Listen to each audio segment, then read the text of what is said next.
the last time I was here, last week, and they all alluded to the fact that, yes, we never believed the team could do anything because, you see, going into a tournament is about preparation.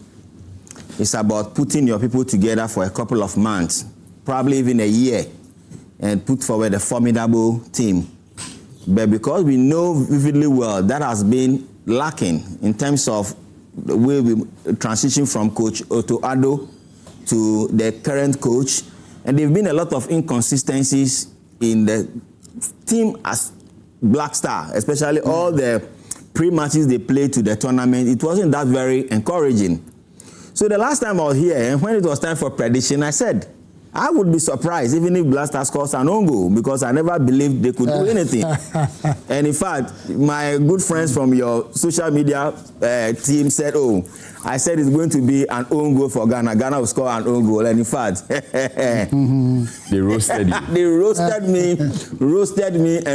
me. But in a nutshell, I said if they do well, we will support them. So far, they've demonstrated that they are capable of doing something. Yeah. And the last match we played, like everybody said, there's a guy called Senaya. I think he was almost everywhere, virtually everywhere. He was going, coming. I didn't see much of Inaki Williams. But perhaps that was the strategy. Let's all draw back and defend. And then when we get a counter-attack, we go. But just that the telepathy among the players, it was all glaring. We all saw that the telepathy wasn't there. Yeah. Sometimes you hold the ball within a couple of seconds, we lose it. So I think going forward, they should work on possessing the ball and ensuring that at least we don't just defend, but we play a good football, which is beautiful. But someone will say it's a tournament, so it's not about beautiful football like what the commander just said. It's not about beautiful football. It's about making progress. So if, as we speak today, we have 4 points, that guarantees us into the next phase of the tournament. I only hope and pray that we'll get our key players like Kudus, you know, that guy is able to control the midfield and is able to hold about 3-4 players together. He's not in the game. He wasn't, but he's part of the team. He wasn't called into the squad. He wasn't called to the squad. Injury. I think it's Baba Rahman. If they had warm-up session yesterday, didn't you see Mohamed Kudus when he even came to hug Lampard? No, that was Baba Rahman. Baba Rahman. No. So Kudus hasn't called in. Really? Kudus has not been called. Yes, Kudus. But then this comes back to the point of building our domestic league. Promoting the domestic league. Look at what Benjamin Asare is doing. That's one of them. Just one of them. He's the only one among the many. And that should tell you that we should look forward to promoting matches between Accra House of Fools and all the other smaller teams. We need to build our local league. So that going into another tournament, we should have our 50% of our players coming from the local league. It would be good if we had that, yes. Yeah, that will engender confidence in the local team. But it looks more like everything is foreign. But who am I? I don't want to say anything today. And then they'll say, Richard is again saying that the Black Stars should be made up of local teams or local players.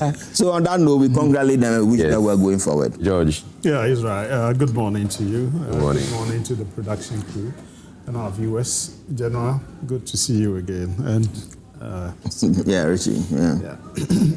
Yeah, Black Stars, exciting yesterday. I didn't give them a dog's chance. Oh, you didn't. I didn't have hope, especially against England. Yeah. And so when the game started, I realized I could see the coach's handwriting on the field. Oh, that's right. I said, wow, this coach has actually read the English team and mapped out a strategy for this particular game, and I was really happy. But like they said, we were defensive minded. Why not? Because we wanted to protect our chances going forward. And look, Israel, I was excited about the discipline in the team, the unity among Ghanaians, home and abroad, behind the team. Oh yes, support, especially. Let's commend our women. They are buying the jerseys like nobody. Oh yeah, they are buying the jerseys. Like, I can bet to say more than we the men. Yeah. Everywhere you see our women in Black Stars jerseys. Yeah. Kudos to our women and kudos to Team Ghana. Last one.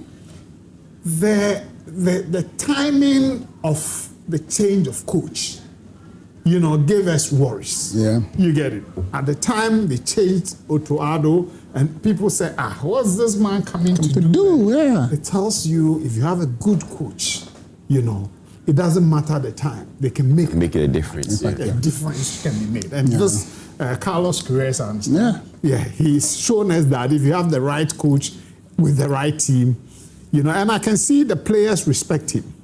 If they do, it can give us good results. So let's continue to rally behind them. And I can take out the GFA, the sports minister, Kofi Adams, and his team. They should continue to do everything to support the team. For the GFA, to give us. As for the GFA, we'll have another conversation about them.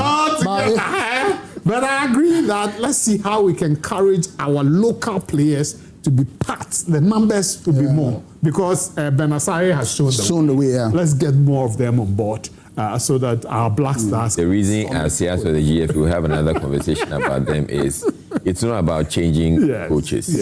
It's about the development of local football. And so far, it's not encouraging. It's not encouraging. Yeah. Right. So Israel, just before you move on, I'm looking at the economic benefit to our local economy.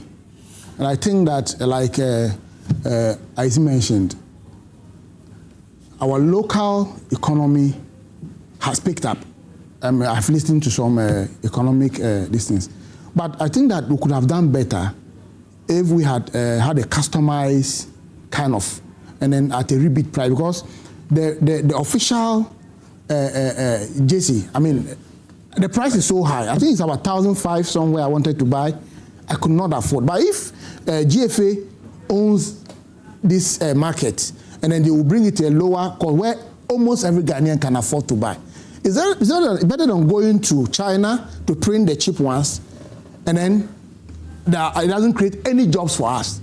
Because the industry that are into this production would have been able to create more jobs for the local market. Okay, but the thing is, a kit manufacturer is sponsoring you, will pay you a lot of money, so that they can take that rights, secure the rights to produce the jersey, so they can make that money back. That's okay. So that's the reason, that's the way these things work. So you can't eat your cake and have it. Otherwise, you decide that you're going to print, be your own kits manufacturer, and then buy your sponsorship will be off, and then sponsorship will be off, and then you can just that's one challenge with that. But let's come on to the issue at stake, which has to do with the decision or the steps that the Interior Minister has taken in following the gun attack on Adwoa Safo, the former Dom Kwamenya MP. So the minister says now the ministry has suspended all active gun licenses in Ghana and talked about fresh screening. Would you say, George, this is a step in the right direction? Yeah, thank you. I think it's a step in the right direction, and the minister is clothed with the powers to so act. If you permit me, I had this thing. There's recent regulations and directives. Because of rising concerns over public safety and gun violence, the Ministry of the Interior and the National Commission on Small Arms and Light Weapons, NACSA, have periodically enforced strict regulatory sweeps, license screening, and then so the minister has the power to, from time to time, decide to say, because of how arms are being handled and its use or misuse, we need to suspend all licenses and review the license procedure or process so that we can be sure that we can track or know everyone who is holding arms and then their state of mental health. And those are very important, because holding a pistol or a shotgun or whatever is, something that if it's in the wrong hands, is right. There can be trouble. It's meant to protect. And again, there's something I read about the Small Arms Arms and Ammunition Act 1962, Act 113, and then the Arms and Ammunition Decree 1972, NRC Decree 9. Owing and a firearm in Ghana is a heavily regulated privilege, not a constitutional right. Wow.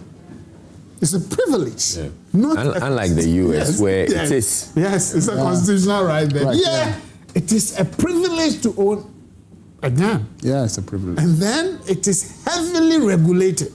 So that what empowers the minister to do what he's decided to do.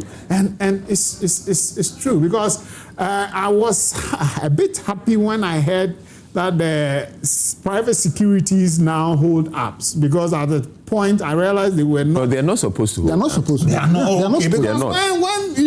When the incident happened, that's why they arrested them. Because I knew they were not. And then they supposed to banned hold that arms. private security So I company. say, how can they do security work without arms? You get it. But if still that is how the regulation. So the police are the only ones allowed. Yeah, the rule says the police is the one that can license you to hold arms. So let the minister take the process. We support him because there are a lot of illegal arms in the system. Okay, and then you know what people do, these political issues, tribal issues and chieftaincy issues, politicians behind groups of people, politicians import arms and distribute to wrong people, and they use it to advance their objective or agenda, and then brings anarchy, chaos into the system. You get it. And so we'll encourage the Honorable Minister for Interior to go ahead to do everything to sanitize the arms regime in Ghana. So the government, the ministry is taking action against active gun licenses. Yes. But General, you know the challenge we're having in this country. It's not so much about those who have a license to carry the weapons. There are those who don't have a license and yet have weapons, which the Small Arms Commission has been making a lot of noise about. That, look, there's a lot of weapons. It's been talked about so many times. There are lots of weapons out there that are not licensed. And we seem not to have a hang on. And the local manufacturing. Yes. Yeah, local manufacturing. So, yes, the minister is taking the action to suspend active gun licenses, but we still have a problem with proliferation of weapons in the system. Yes, I think that, like George said, we have to congratulate the minister for this bold decision, because according to the gun policy organization, we have in the hands of private Ghanaians about 2,280,000 firearms in the hands of the private people. I'm telling you that this will even be more than what the nation possess. This will be more than that. And so how do you protect? I'm available to the state. Yeah, the state, both illegal and legal, guns. And so some of these processes must be, followed very well. And I was very happy in his press, he made mention that they are going to, subject people who have applied to mental health, to the state of the psychiatric, because about 40 to 43% of Ghanaians are said to have some level of mental, imbalance. That number is too large, okay? But even those who have gone through diagnosal mental test, it's about 13% of the Ghanaian population. The number is still high. And so if this process is going to be added to the process of acquiring a firearm, that is very good. And also, I acquired a firearm. And when I was going to acquire a firearm, I didn't go through any mental, I didn't go to any official training how to handle this weapon. Yeah. So perhaps at the point of any little provocation, I can trigger the weapon. So if you didn't have the training, why did you get the weapon? No, I'm saying official training. Official training. Okay. For instance, the police must take you through the process how to handle a weapon. Yeah. And we have but at least you know how to. I have to get a private person to train me how to use it. Okay. But how many people will make time for this? Yeah. You understand? And I think that in doing this, the Interior Ministry must also strengthen the security, the surveillance on our borders. Because most of these illegal arms passes through the borders. And so if they do proper scanning, they install scanners like they did at the airport, where you cannot even hold an empty cartridge to pass through the checkpoints. That will help. I know that most of our borders are not properly protected and some of these things. In fact, they are doing their best, but they don't have the technical or the technological advancement to track down some of this proliferation of the arms into our country. And then you also made mention of the local manufacturers of the arms. Weapons. I mean, they should make them register. And when they produce, the assemblies or the police in every district must know the producers of these small arms, because some of those ones are just for hunting and all that. Even if it's for hunting, you still need to go through the process. Where are we here? Or why are we talking about this? In recent times, a lot has happened, not just this Adwoa Safo family's case. Yeah. Perhaps it's because they are high-profile people in Ghana. That's why it has come to a discussion on our media network. But just recent as 2-3 weeks ago, somebody has to, kill himself with a gun. Yeah, I think the minister made reference to kill himself with a gun. And so incidents, high-profile people. Yeah, that's right. And so if the idea that people will subject her to psychiatric health, and then also give them training, and then reissue. And I think every year you have to go for a renewal. And I'm sure when that process is done, when you are even going for a renewal, you must be subjected again. Because any of us, our mental health can change at any point in time, depending upon the situation at that time. And so it is a good call. We need to support the government and the ministry because crime has no color. Crime, it could be you, it could be at any point in time. I possess a firearm because I had an experience on 2 different occasions. One, a vehicle that I was traveling on from Accra to Tamale, there was an armed robbery that ransacked all the vehicles. In fact, we were stopped at the middle of the road, ransacked. The second one was when we had a by-election in Boga, is it Tongo by-election, Baba? Yeah. I saw people, individuals displaying guns. Charlie, that it wasn't easy. I almost... Including one of your child. No, we shouldn't go there. If you want to policy, we can go there. Because I know individuals who were holding this arm, but I could not tell. There are people and even the ownership of guns in this country, they are specified particular.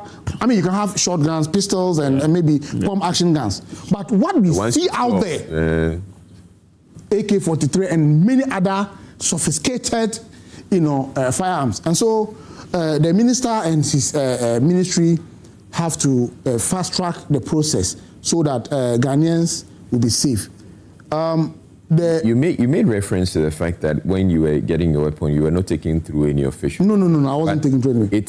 That's surprising, and we need to actually get to understand what the process is like, because even if you're going to get a license, a driver's license. Yeah. You are supposed to go through some training before you're given the license. Yeah. And yes, vehicles kill, but weapons kill faster. So you'd want to think that, having to, before you get a gun, you'd expect that you'll be, taking some rigorous training before. Richard, your thoughts on the decision taken by the minister? Well, first of all, we want to believe that as a society, nothing is cast in stone. Therefore, we need to make amends or we need to improve on certain things when the need arise.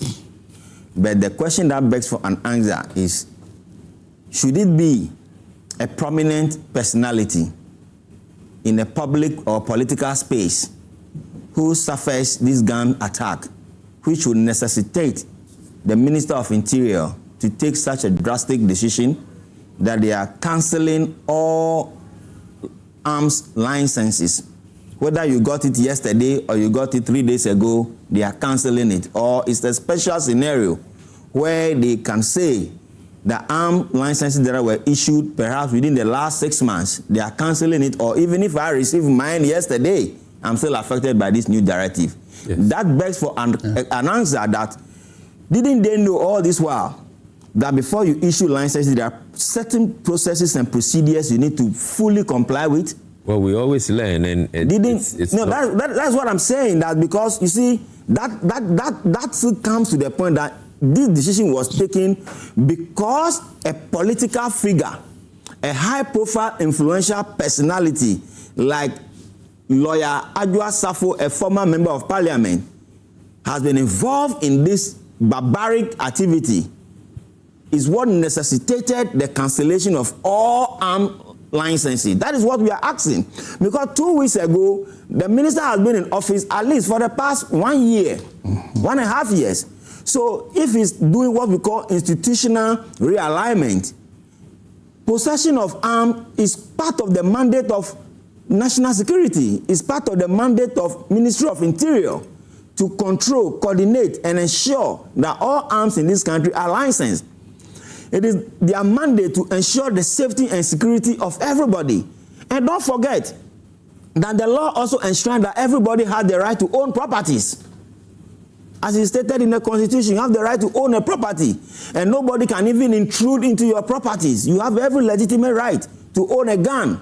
So don't tell me that if I received my arm license last month or last week, you didn't know I need a psychiatric evaluation before. So if it's happened or something triggers the situation where the minister says, yes, let's do this, I don't think there's anything. No, the question is that should it always be a knee-jerk reaction, or we should be proactive? Oh, we should be proactive, definitely. Oh, but the law recognizes what the minister is doing. No, because somebody... So his issue is, it's because something has happened that we're taking this action. That is the question I am asking. That should it be? So assuming this Adwoa Safo incident didn't occur, would we be told that all arm licenses have been cancelled? Would we be told? No. It could also be that there's something in the works, because when the minister was speaking, he made reference to the fact that there have been a number of incidents that have happened that also... You see, the citizens are beginning to believe that when it happens to the cocoa farmer out there, when it happened to the truck driver out there, when it happened to that fisher folk out there, we don't give a damn about them. We don't care much about them. But when it happened to those who are in the political space, we are quick to react. That is the question that the citizens are crying about. Okay. It is not about me. All right, I'm speaking for the citizens, because as a matter of fact, it is a good call that before you possess an arm, you should have psychiatric evaluation. But then again, you should also go beyond that. Because today I can be very sane. The next hour I'm insane. You can check this. That's why you'd have to be renewing it. So yes, this year you're fine. It's the same thing as getting a driver's license. Yeah. You're getting a driver's license at one point when they check, you're fine. Maybe, and even your eyesight. Maybe the next week you have a problem with your eyesight, but you've already secured the license. There's some things you can't really control like that. Yes, but you see, what I'm trying to build is that if you are going to test sanity as one of the requirements as to whether you are eligible to possess an arm or not, I could be sane today. The next minute, I am insane. And if it is going to be renewed after each and every year, what happens to me then now? Your sanity in between. That's the question. That is the point I'm raising. So how else would you suggest it handled? So my point is that education should be the ultimate. You know, possessing an arm in America, like my senior said, is a big issue. The Arms Association in America, they control the political space in America because they call the big shot in America. And in America, because of their civil war, that's what necessitated that everybody should own a firearm. But in our situation, we have never had such situations of civil war and all this that necessitated that we should sincerely have firearms. And we should also be able to spell out which category of people should possess a firearm. Should it be every citizen that today I have the money, I can buy a pump action gun and I go and secure a license for it? Or it should be strictly based on certain level of people who should be given the opportunity to own firearms? If not so, a 20-year-old child who has the resources can say, I want to own an arms. Yes, once you are 18, but it's stipulated. Yeah, that's what I'm saying. 18, that is why once you are 18, it's regulated by it being licensed. Yes. Yeah. And so the question that we need to seek more clarity on is that Shouldn't the issuance of this arms license be a niche one or a tailored one? It is. Where it is not all. But if you see that law is saying that once you above the age of 18, yes, you can possess. But is there any case? But the psychiatric thing, the psychiatric thing, we are not. The psychiatric thing, we are not introducing it. No. The psychiatric evaluation. It is not because there is no law. No. I don't think it's actually in the law that you have to undergo. No, so there are basic requirements. But yes, we'll be speaking with there are basic requirements. There are basic requirements that you need to have. Yes, basic. I mean, you are a Ghanaian, and it's considered like the way we do our registration in our voter register. They said that you should be sane. Yes. I mean, sane is relative. I mean, what evaluation is done to confirm that you are sane? I mean, you understand. So these are the challenges. But the nice aspect of this one is that there's going to be medically, you go through a process, and then based on that medical report, the license will be issued. So that is a plus. But even what is more nice about this one is that there's going to be biometric, process where your fingerprints are going to be taken, right, and then to be assigned to the registration of your gun. Mm-hmm. You understand? So when that gun is fired or used somewhere, they can pick whatever it is, and they can easily track on people or the person who has used the gun. That is sincerely, nobody is belittling the decision of the Interior Minister. Okay. Because we must ensure safety in our society. If he deems fit or he believes it is prudent enough for him to withhold all licenses or cancel all licenses for everybody to go through the processes all over again, nobody will question that. But all I'm asking is that prior to the cancellation, if it was 2 weeks ago, are those people exempted? We need to seek more clarity. No, I mean, licenses are cancelled. All licenses are cancelled. Yeah. Even all cancelled. I mean, they are going to go through it all over again. Yes. What is the timeline? How long is the process going to take? I think that becomes a challenge. From now to the, I mean, about 3 months, you should be able to register. In between now and then, respectfully, in between now and then, they are not saying we are withdrawing all arms. They are only withdrawing licenses. Yeah, that's right. So if tomorrow I'm in my filling station and I've been attacked, and I use it, would you now hold me accountable because I'm using a gun without license? No, but a timeline has been given. Let me read. A timeline has been given. Right, sure. Permit me to read. Is a licensing requirement. Any individual who owns, possesses, or controls a firearm must register it at the nearest police station. Eligibility. All right. To apply for a personal firearm, such as a shotgun or pistol or protection, hunting, whatever, you must be at least 18 years old, physically fit, mentally sound, and of good character without any. Okay. You get it? Yeah. So the mentally sound. That's already been there. So the mentally sound. Why were they not following it through and through? That's okay. So we have a security consultant who's joining us, Richard Kumado, who will then get to explain some of these things to us. Good morning to you, Richard. So we're just learning that right there in the law, there's a requirement that you're supposed to be mentally sound. But right now, the minister is saying that we have withdrawn, or the ministry has withdrawn all licenses, active licenses, and now they're saying that you have to undergo psychiatric evaluation. Is it the case that this has been in the law this while and yet we haven't applied? Good morning and welcome. Yeah, we were even in the process of forming the law, putting a new law, all right, which we're thinking as last year.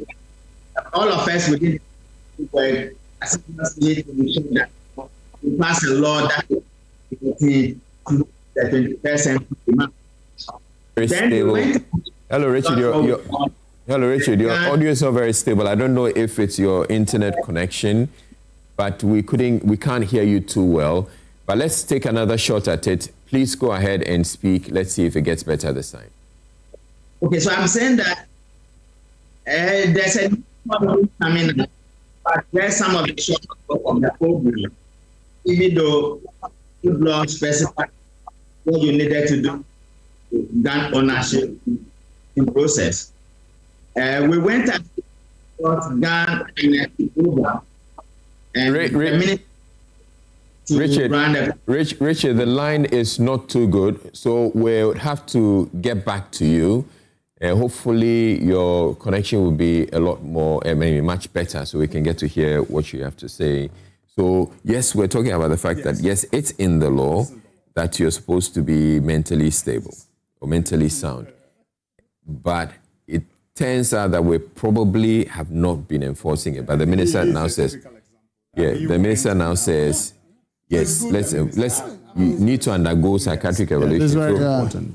But when you look at it, this same clause that says that you're supposed to be mentally sound, supposed to be the same thing when you're applying for a driver's license and voter registration, right? Yeah. But nobody undergoes psychiatric. All right, we have Richard. When it comes to arms, we need to. And there's another aspect of it that says that firearms handling training at the police regional offices. Okay. So it is also part of the law. Yeah. Have we been really doing that? Okay. Yeah. So Richard is back on the line. Hello, Richard. Hopefully we have a much better line to you now. So you were making your point about the fact that there's actually a new law that's in the works.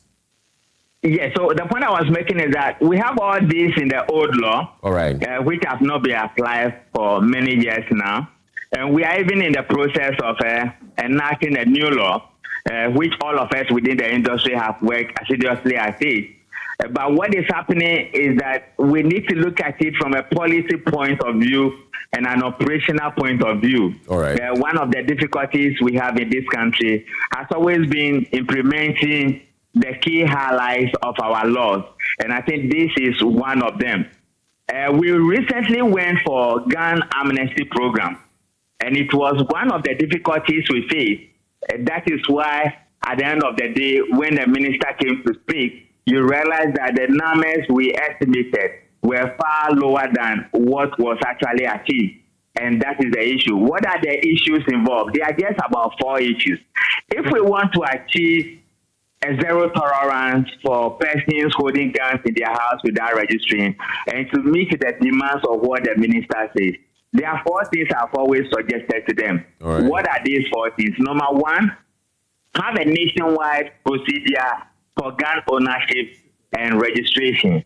Number 2, let's enhance the due diligence for persons who deals in arms as a legitimate business. And number 3, let's have a comprehensive background of persons who want to own arms in this country. Then the 4th one, which is very key, is to have a suitable monitoring system for persons who manufacture guns in this country. Then the last one is public education. If we had done enough public education, the gun amnesty program would have succeeded. And many of these things we're talking about, which are in the old law, which will also be enhanced in the new law, would have alerted people to do what is right, even though some might not even have an idea of what the regulations are. So that is where we are, and this is where the decisions have to be made as to what we need to do going forward or not. But to cancel the license in the middle of the year, for which some people just got their license about 2 weeks ago and last month, it looked a little bit harsh for them. But we need to look at it again as a nation who is trying to deal with issues of gun violence and crime involving locally manufactured guns more in this country. So you've indicated a number of ways you think that the ministry could have approached it. And you talked about the gun amnesty arrangement and why it didn't succeed. You feel it's public education, but really, if people have weapons and you're telling them come forward and declare that you have the weapons so that we can, make it official, is that enough to get people to want to come forward? Because I get the sense people would want to hold on to their weapons and not let anybody know that they have their weapons. And you see, one of the difficulties we faced with the gun amnesty was public education. And the approach itself is very problematic from the beginning until we came back strongly and we enforced it and got some resources. One of the campaign messages we went with the gun amnesty is to say that we don't want you, we are not taking your guns from you, but come forward and register your guns and go through the process and register your guns. That's number one. Number two, if you remember, last year at the Public Accounts Committee, when the IGP appeared with the Minister of the Interior, he indicated that they will start a new registration process using a digital platform. And I want to believe that it is one of the things they want to do with the new outline is bringing and with a new formation and with a new policy. The issue is that if we don't structure it properly and we go to town with this, where I have a gun and I have a license for which you say I should take advantage of the gun amnesty, and I did that, and you just revoke my license. If Papa Police comes to my room today and find a gun with me, which has not been registered, it may lead to some level of legal conversations and litigations at the court. And that is the only difficulty issue with what the minister said and how they are going to work their way through going to making sure that everybody register their gun. For people to own guns, the process starts from the beginning. If we don't start it from the beginning and people own their guns already and we are asking them to either surrender the gun or come and go through the process of ratifying that position, it must go way beyond policy talk and rare work on the ground. If we don't do it, we are going to have some level of difficulties. Richard, how many weapons is an individual allowed to have? It's part of what the new law is trying to cure and the categories of persons who can own weapons. It looks a little bit big, and you know we have difficulty with the private security sector as a whole, where private security sector largely are prohibited from holding weapons, but it was detected as a field work we did that individuals register guns in their name, and they are hired as private investigators, and they jump on and switch over to use their guns they have registered as private security company officers. Then there was an issue with the uniform. So the issue with the registration itself is different from the operational side of it. And when it comes to the operational side of things, there were only three things that was done in the flesh of this registration procedure. How many weapons you can hold, the type of weapons, whether you want to work for private security and you want to switch over, and the type of uniform. Even though there were standardizations and regulations, people flashed them. And because we did not go back to the field to do what we expected to do, it looks a little bit agile until that Safo issue came up and police went to the field and said, this is what we have found. We recommended A, B, C, D, and we will be happy if the regulator could come to their aid. And that is why you hear the regulator, which is the Ministry of the Interior, making the statements they made right from the day the incident happened. Richard, I still want an answer to my question. How many weapons is an individual allowed to have or register? Is there no limit? It's not 1:1. Others have considerations in that regard. So strictly, it's not 1:1.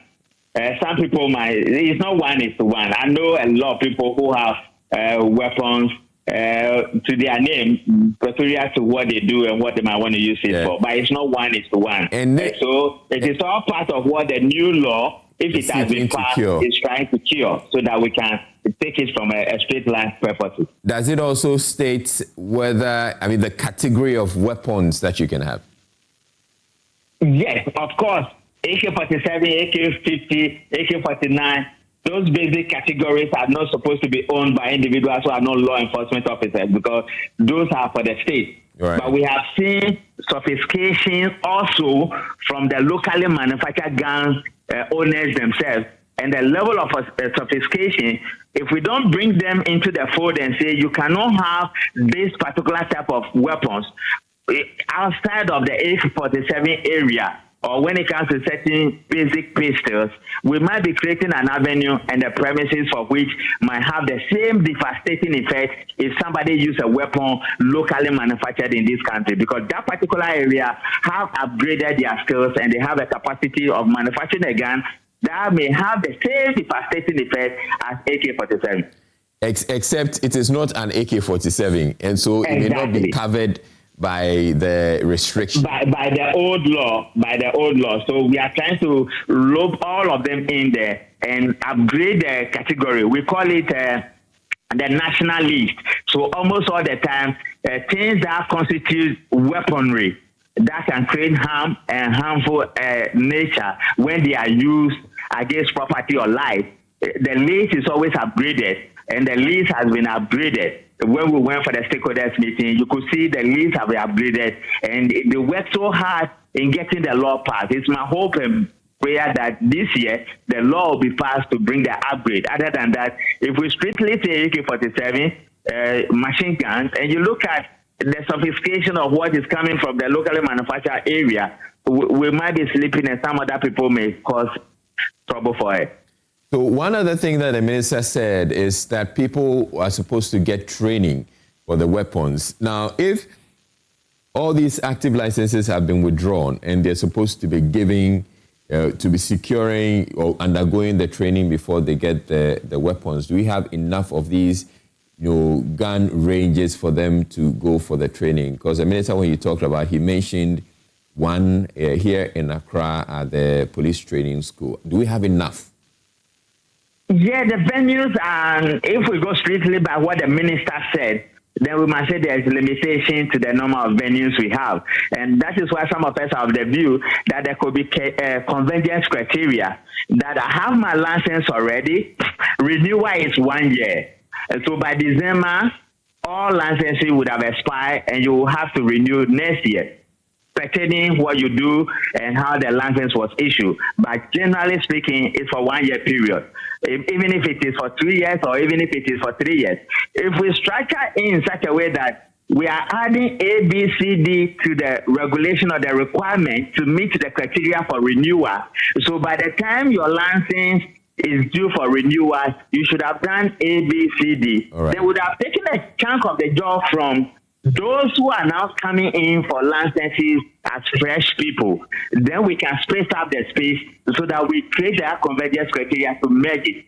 As it is now, they will have to rush with the training, and the training has to be standardized. There are standardizations they need to follow, not just shooting of the gun, but background checks. Background checks is one of the key issues when it comes to gun ownership and registration of states. Background checks is done predominantly for the state by the BNI and the police. That takes a little bit of time. So when you have huge numbers, as against what they are already doing in some other areas for the state, then you are going to have a chunk of job to be done. And that may also delay certain people from renewing their licenses or have paid. And that will lead to the question as to whether they will surrender the guns to the police within this space of time before licenses are given, and they will go back for the gun, or they will keep it at their home.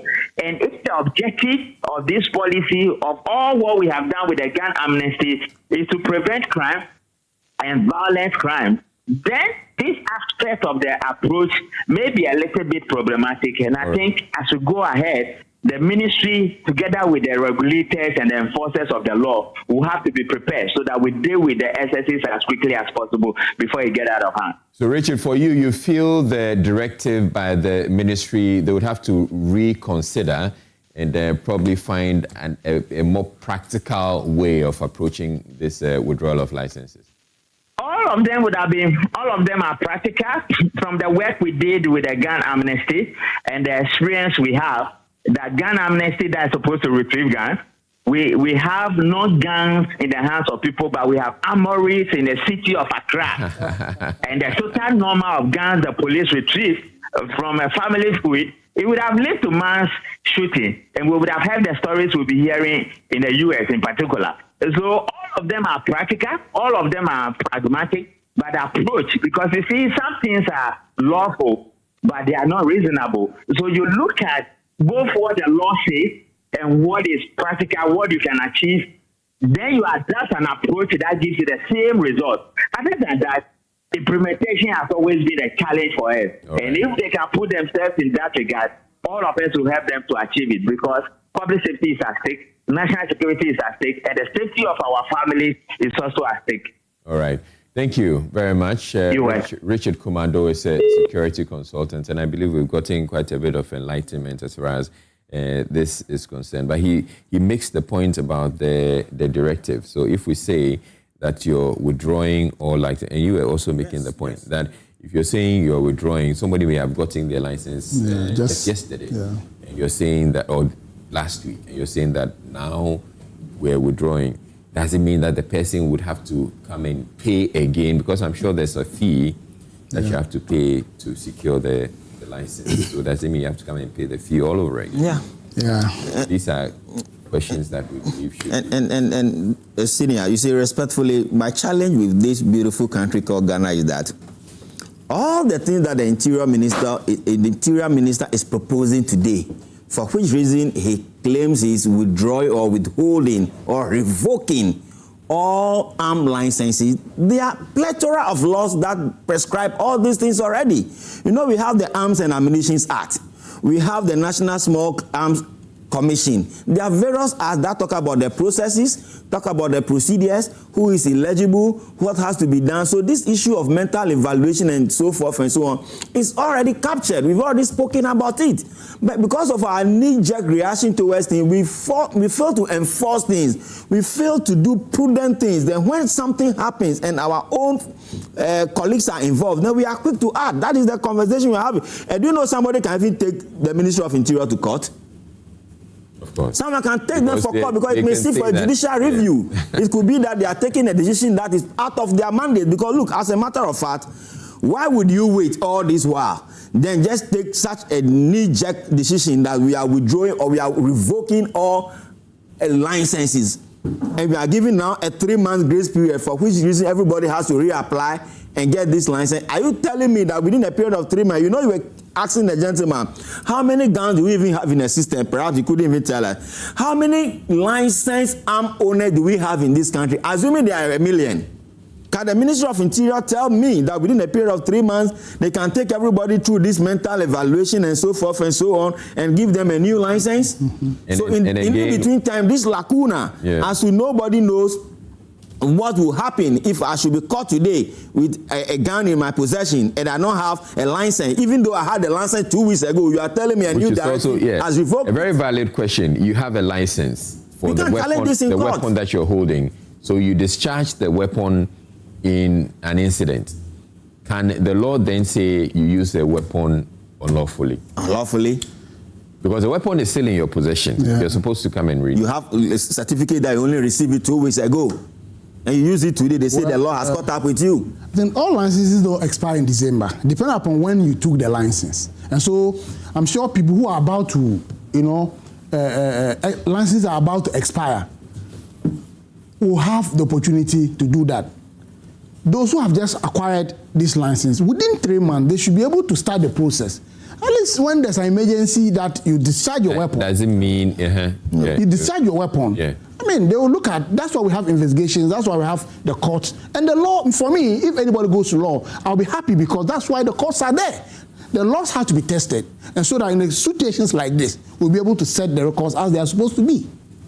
So that somebody decides to go to court and say, okay, I find this directive by the ministry unlawful. Yeah, you can. No, that's fine. I mean, that's why the courts are there. That's why the courts are there. They have the right, but they will win because in the law, it is captured that the minister has the authority to so act. You get it? And two, once the minister is giving this directive, it binds everybody that has an arm. If you license gun, it says effective when? It's today, effective today.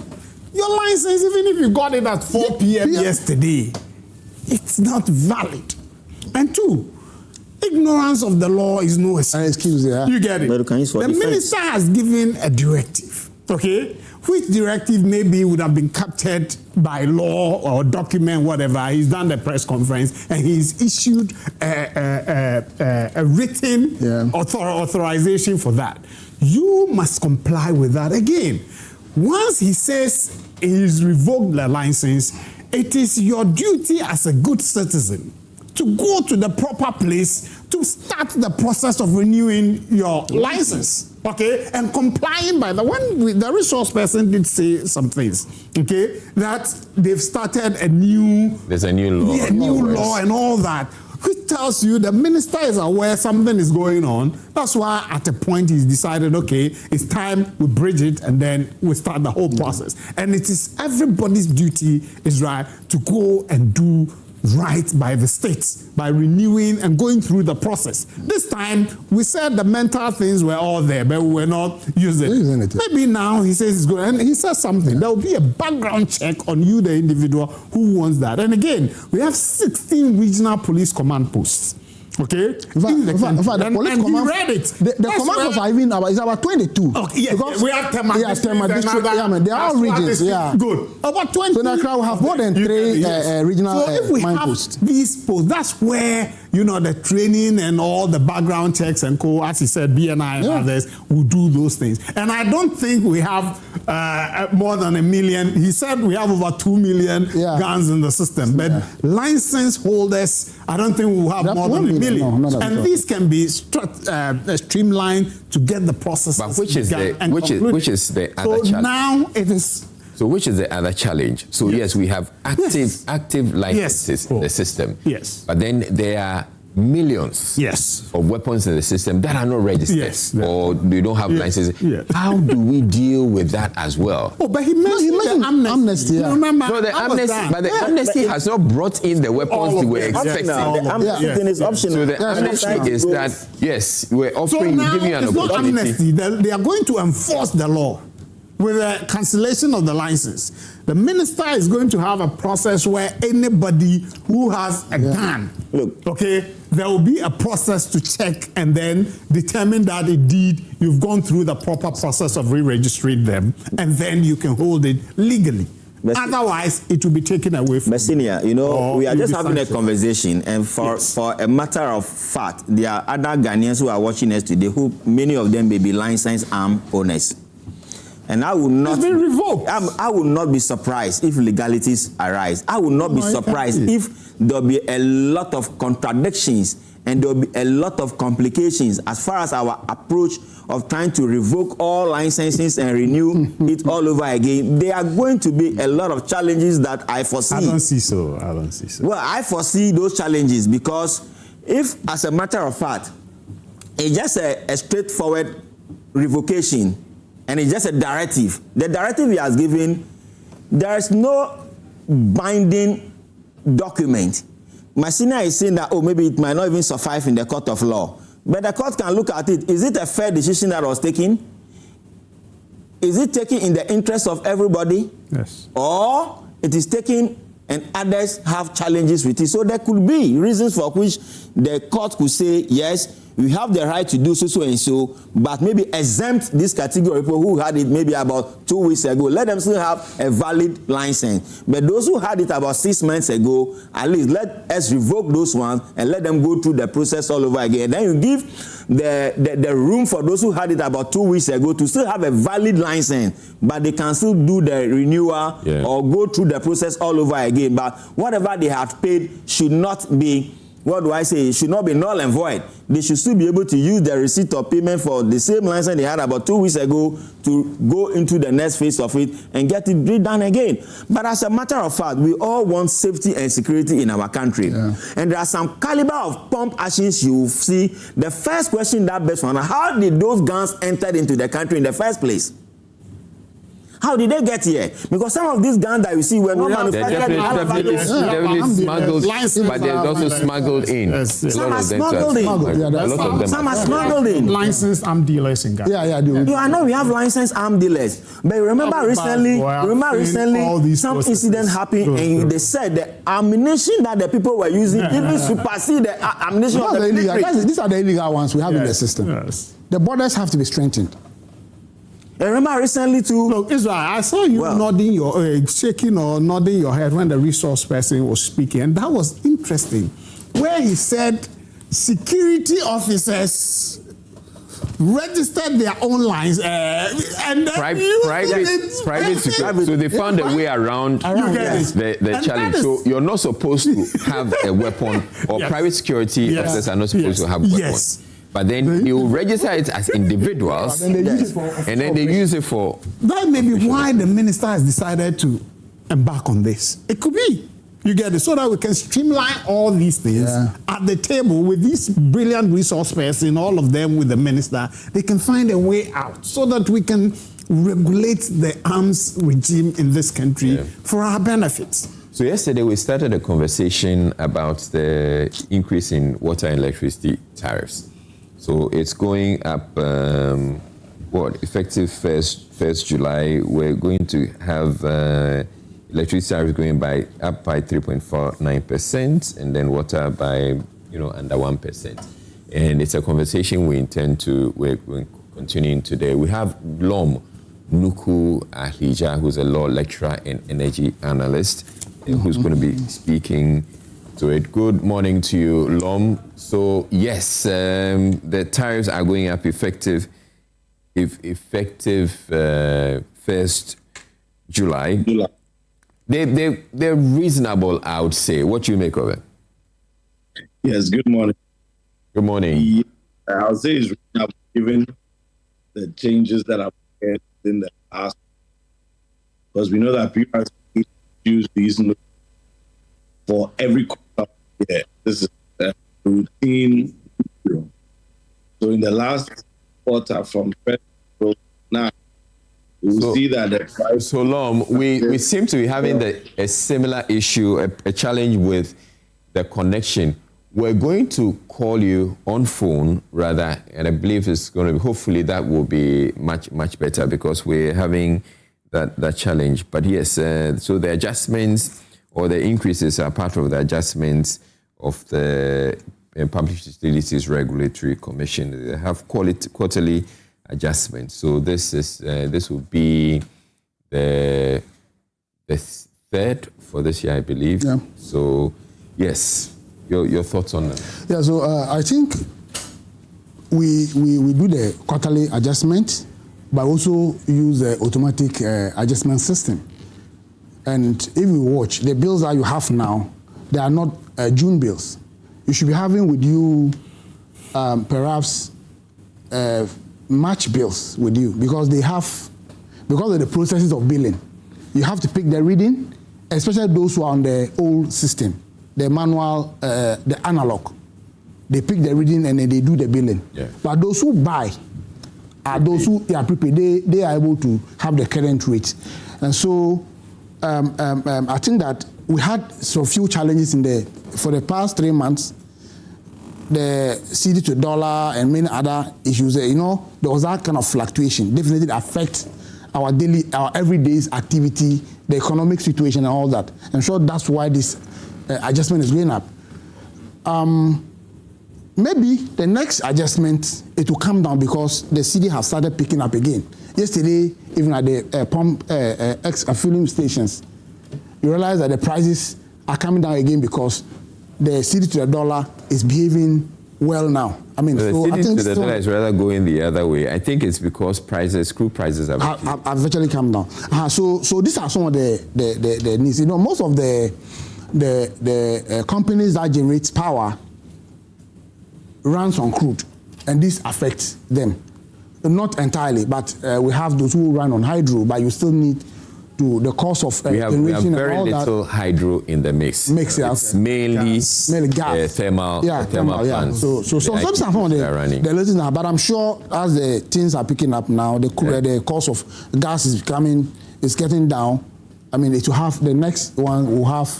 Maybe we'll have this for the next 2-3 months. So Lom has joined us this time on phone. Good morning to you, Lom. So you were making the point about what you make of the increases, tariff increases.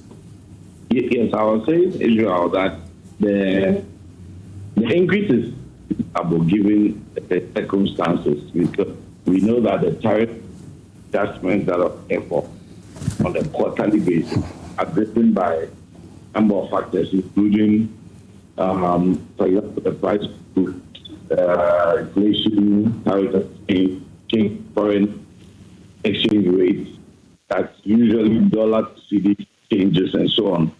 And so if you look at the way the last quarter has gone, or the quarter in Triana has gone, you can see that it's quite, if I say haphazard, up and down, going up and down and so on. The U.S.-Israel conflict with Iran, for example, there were times when deal was almost imminent, the prices of oil will come down, before you know it, the next day escalated again, then the prices go up. But as we know, the formula for determining increase is weighted. So we are looking at changes over how it impacts the utilities and what the period is the fair adjustment to compensate them for that up and down movement in the various elements that go into the price. And so overall, it appears reasonable.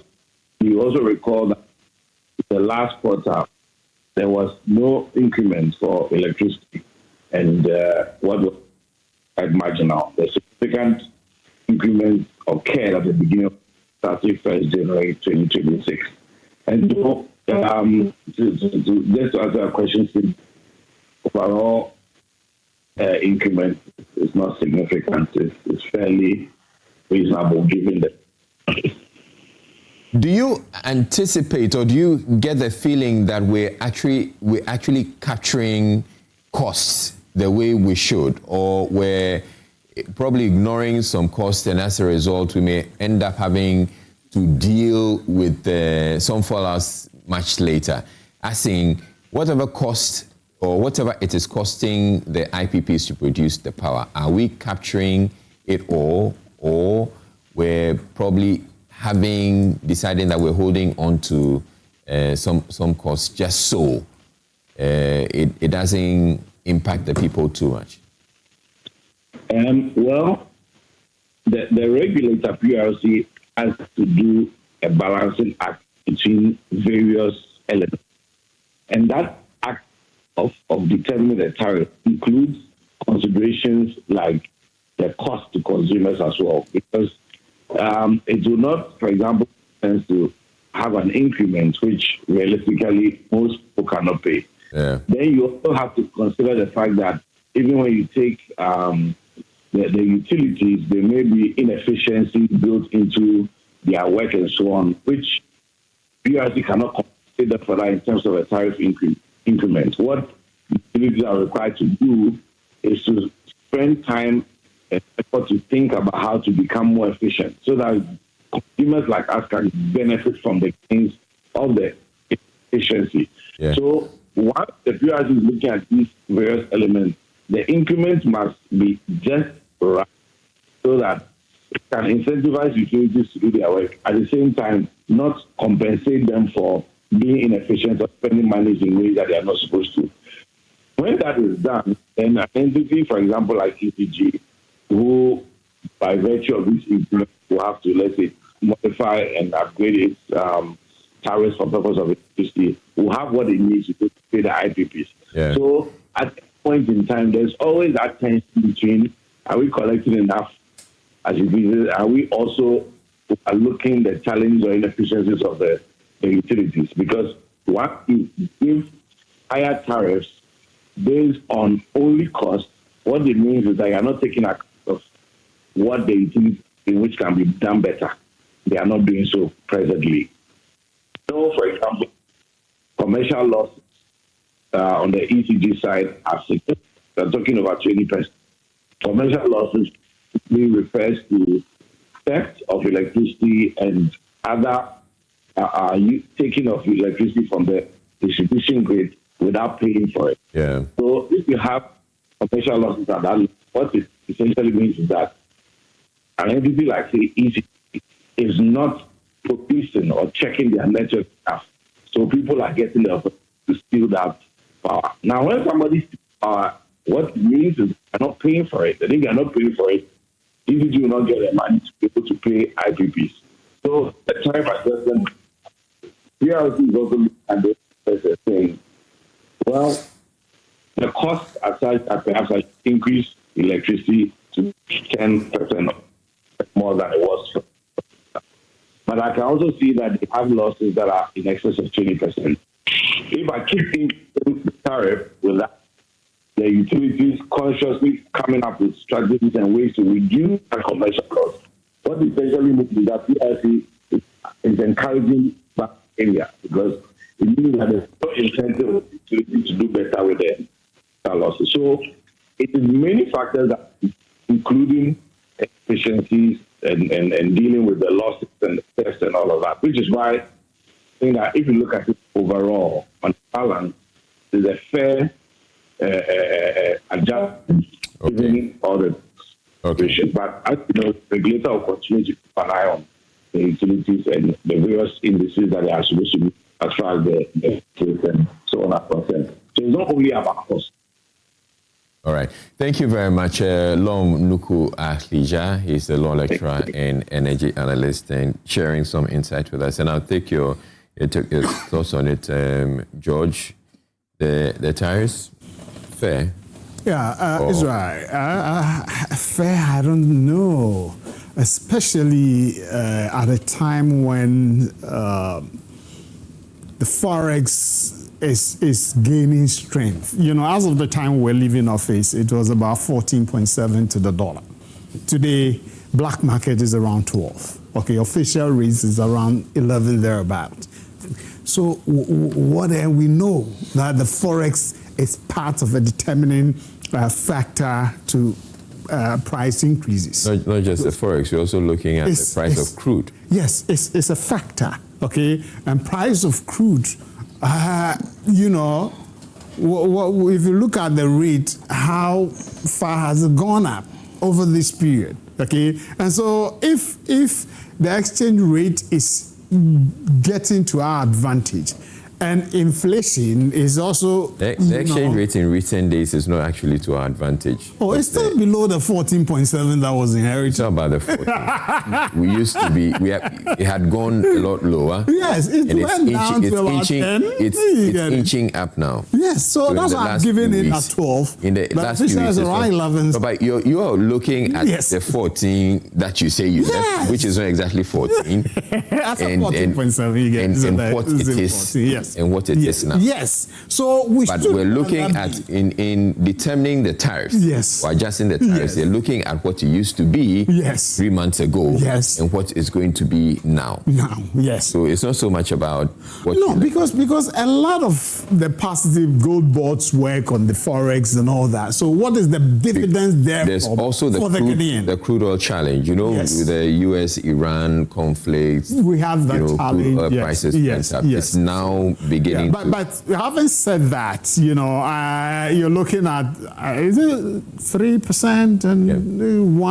tariffs. Yes, and you agreed that with the resource person that is about a third or so. The quarterly adjustment. Yes, so it's not going to be easy for the consumer, but we need to have these utility services available to the Ghanaian. You get it. We need to pay realistic price. Yeah. When we're in power, we spoke about that. We made that argument that we must have realistic tariffs so that there will be constant supply of power and water to the Ghanaian. You get it. And that is very important in our economic development processes for everybody. And so if we make these adjustments, Israel, and then we can have consistent supply of power, consistent supply of water for our factories to be operating and work to go on, that would be the price we have to pay as a people to have these services provided, and then business going on. For Richard, you also agree that we still have issues with how efficiently these utilities are being run. Yeah. So there are all these commercial losses and losses that are passed on to the consumer, which if properly taken care of, we probably wouldn't have to be paying some of these increases. Yes, respectfully, before I take a minute to talk about this utility tariff thing, there is something that has been eluding us for a couple of years now. All right. You know, during the DDEP thing, there are a lot of people who had their investments locked up. As we speak today, there are a plethora of people who are still struggling, and they've just written a letter. I just have a copy of it. They are seeking audience with the current Bank of Ghana, Dr. Asiama, because 6 years down the line, nobody seems to be talking about those who had their investments locked up.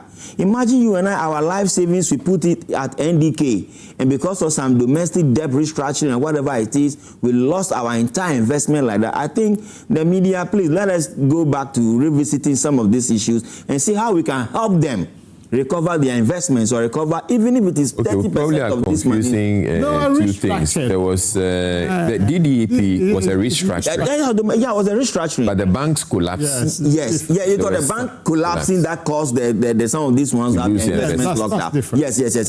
So respectfully, I referring to the bank collapse. Yeah, they refer to the bank collapse. Yes, I think I mixed the two up. Which institutions exactly? Because even with the bank collapse, there were people. This like NDK, people who really many had their investment. NDK. John Mahama one. No. That's NDK is a peculiar case. Yes. It's a peculiar case because they were not collapsed. Yes. They were not taken as one of those companies. And they still have not raised a lot of it. They are still struggling. Even the revered Martin also raised this issue the last time on the TV3. Yes. And I think we just need to see how best we can revisit some of these issues to see how we can help them. So on that note, let me talk about the water tariffs. As for the tariffs, like my senior brother said, whether we like it or not, we all want to enjoy a good tap flowing in our pipes, at home, so that we wake up, you always have water, you are not taking buckets here and there looking for water, 4 gallon everywhere. You know, there was a time back Ghana, 4 gallon was virtually everywhere. You wake up in the morning, people carry 4 gallon because there is no water. Now we have it.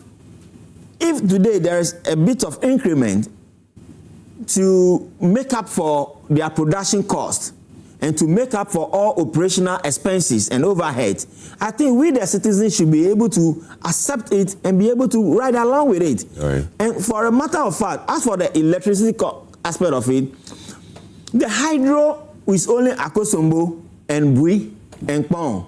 And we all have admitted that they are contributing somehow insignificantly as we speak today, because our demand is higher to the point that Akosombo, Bui, and Kpong put together cannot even meet half of our peak demand. So now we went for what? Thermal power. Yeah. And the thermal too is being done by private investment. It is not government that invested in these things, and no private investor will want to run at a loss. Even if he is making 1 cedi tomorrow, he's thinking about how I can increase it to 2 cedis. Because he constantly wants to make profit. He has salaries to pay. He has other things to take care of. So as a matter of fact, let us just embrace it and live with it. But the losses that we are incurring from production to transmitting to distribution, it is something we need to talk about. And the illegal connection. Look, you go to East Legon today, there are several houses you see there, oh, beware of dogs. There's nothing like dog in there. It is pure illegal connections. They've done illegal connection. Are you making assumptions? Oh, it's the fact. Oh, look, it's pure illegal connection, and they write beware of big dogs. Then they put some rock riders there, big dogs, to scare the ECG people, to scare everybody from going there. Are you prepared to take ECG to some of these places? Oh, of course. That you know for a fact. That they've done illegal connection. It is our attitude. Because look, Senior Lai, there are some houses you go at East Legon, they are using about 7 air conditioners. Imagine 1 air conditioner, how much you are paying. They can afford it. There are people living in East Legon not because they can afford it. They are there because of societal influence. And I'm telling you that many people who are in East Legon and the other people who are crying that government is not doing well, we won't pay the bill, they are stealing power. And those who are stealing power are the reason why we are not having enough power to power our industries, to power our homes. So ECG, any house you see that beware of dogs, please go for the Ghana police.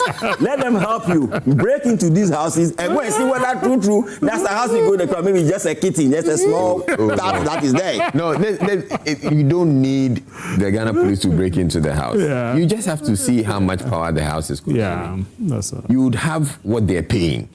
So not because of digital. There are some of them. No, it's digital. So there are some houses you can't even measure. It isn't that the days of old. No, the ECG will know how much power this house is consuming. They can tell. Because you'll be paying your bill. If you're not paying your bill, or if they're looking they look at the house and how much electricity you're consuming, they can say, okay, it's woefully inadequate. So then they may want to investigate. So do you and the ECG can in my house that they don't have access to, they don't even access the meter I have, they don't know the meter number, they don't know anything about it, and they can measure. They should know. Oh, because don't forget that there are instances where people get transferred.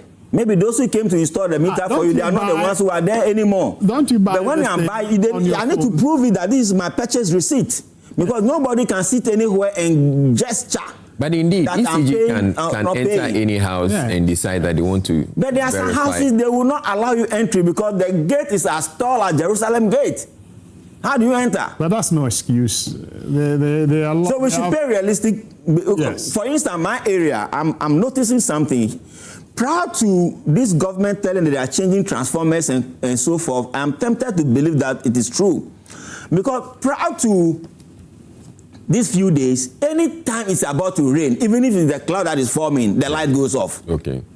To be honest with you, but these few days, at least since they mentioned about the changing of transformer for which we were experiencing the doom, so I can bet my last penny that now it is even raining heavily. It rains heavily for the entire day, and I don't get light off. So for you, believe that? So I believe I believe something has been done about my transformer. All right. And for the past 3 days or 4 days, I've been home, to be honest, and I've never experienced light out. And I really want to commend the government for at least ensuring they keeping to their ways. If that is what they did for changing my transformer, then at least I thank them for that. All right. Okay, thank you. Thank you very much. Ongoing exercise. Yes. Thank you very much consistent power. For joining us for News Thanks Flash for having us. We had reached the Black Stars well against Croatia. But they shouldn't go and use the same approach. They should play open football. Let's enjoy the football. We need goals. We need goals, not to defend. Yesterday it was good. For England it was good. But Croatia, we need goals. Because they are your colonial masters, you feel so happy you hold them. No, Israel, when they scored Croatia 4-2, psychologically you were afraid. Yes, and they underrated us from the day of the draw. Yeah. And so when we saw those goals, we were scared. So what happened yesterday, we were all excited. We pray they change the strategy and then attack Croatia for victory. Thank you very much, George. Because you know why, before you go, some people are making some theories that if we don't go for a win, Argentina, those top teams are along the way. The next phase that we're going to meet. The next phase, they are the likely teams we are going to meet. But if you're able to get a score, you are looking at other smaller. If you're able to hold England 0-0, then maybe you can hold Argentina to 0-0 and play penalties. That's a knockout stage. When you go for penalty, when you lose penalty, I say, we hold our heads high. Avoid them. George is a member of the NPP communications team, and then Richard Sumah is the Deputy General Secretary of the United Party. Earlier we had General Amin is a NDC Northern Regional Vice Chair, but he had to leave midway in the program. But thank you very much for watching. With production, don't we have comments? WhatsApp comments, can you pull them up so we can get to read some of those comments? But yes, thank you. Newsflash is brought to you by Franco Trading Enterprise. Phone Papa Fie. We're waiting for. Let's go through. So for Franco Trading, you can get leading mobile phone, accessories and electronic retail outlets. You can purchase items such as Nokia, Samsung, iPhones, smart TVs ranging from 32-inch to 100 inches.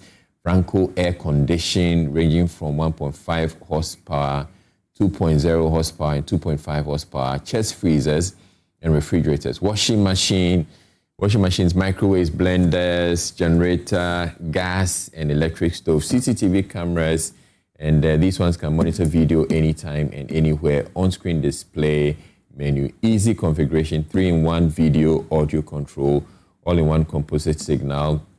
There's an IP67 weatherproof and high reliability, and all other mobile phone and brands and accessories from their shops nationwide at up to 40% discounted prices on their digital platform. So you can call the official numbers 024-642-2338, 055-593-9311, or 0302-225651, or download the new Franco trading app, Franco, on Google Play Store, or you can visit their website at www.francotrading.com.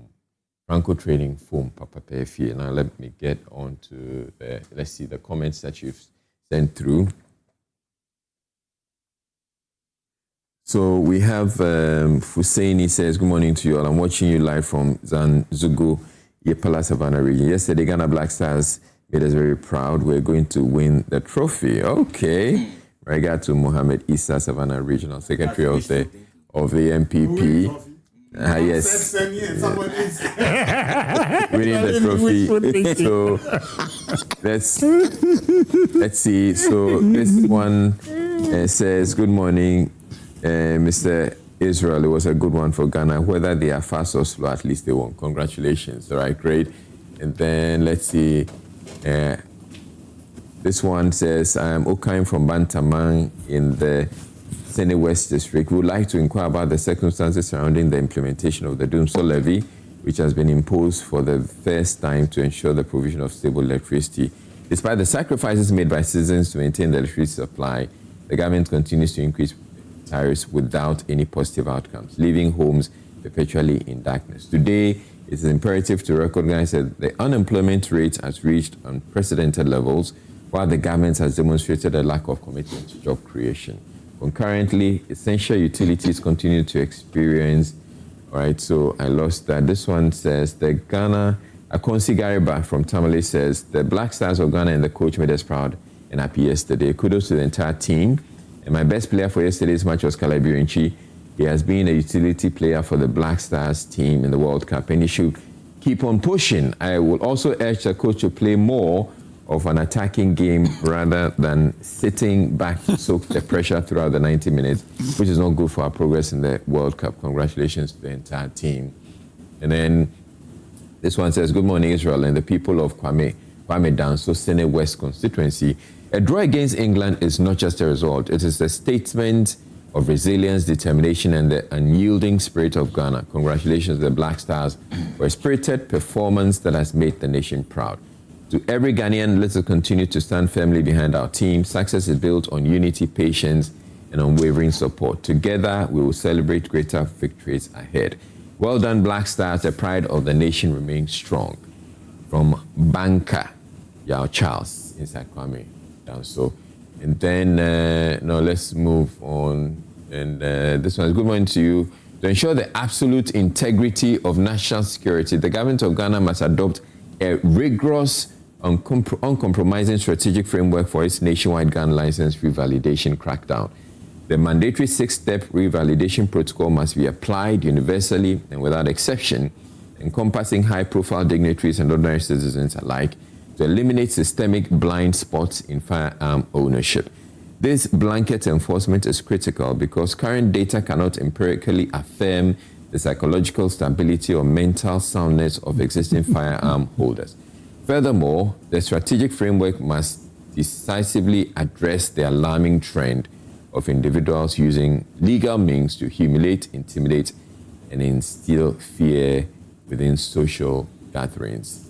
And we can take one more.